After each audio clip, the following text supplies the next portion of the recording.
So now comes the question, because chapter 13, if you turn there, says that this Antichrist, the worst man that ever lived, notice what he does. He's trying to get everybody to worship him, and this beast, verse 1, rises out of the sea, and it says in verse 6, he opens his mouth with great blasphemies, and verse 7, it was granted to him to make war with the saints. And so this one, what is he doing? He is the one that's trying to get the whole world to worship him. And as I said before in the next slide, Satan's Superman is coming. He is called the beast, the prince, the Antichrist. He is called so many different titles. But just think of all the prophecies. In Daniel it says he's a super communicator. Daniel 7:8 says he has super intelligence.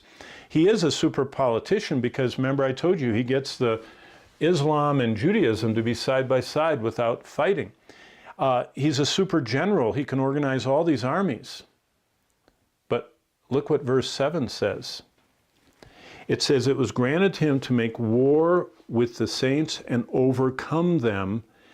And Revelation 13:7 says, an authority was given him over every tribe and tongue and nation.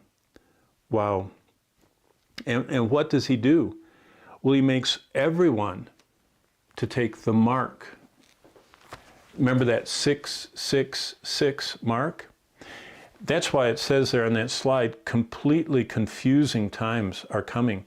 Because this Superman is going to come and is going to deceive, it says, the whole world. So the lesson from God is, if completely confusing times are coming, by the way, that's the most repeated description of the tribulation. When Jesus talked about this time, he said, deception, deception, deception. Deceiving times. That was how Jesus described it. What's the only protection from Satan's signature? There's only one protection. You see the slide? I call it the signature of God. The signature of God, when his Spirit seals us, means that we're forgiven. That means our debts are erased. We're justified. That means we have a whole new standing. We're elevated with Christ. We get a new heart. That's what regeneration is. We're reconciled. God becomes our friend. See, that's the choice of the tribulation. You want to befriend God or the worst man who ever lived, the false Christ? We're adopted. That means we have a new family.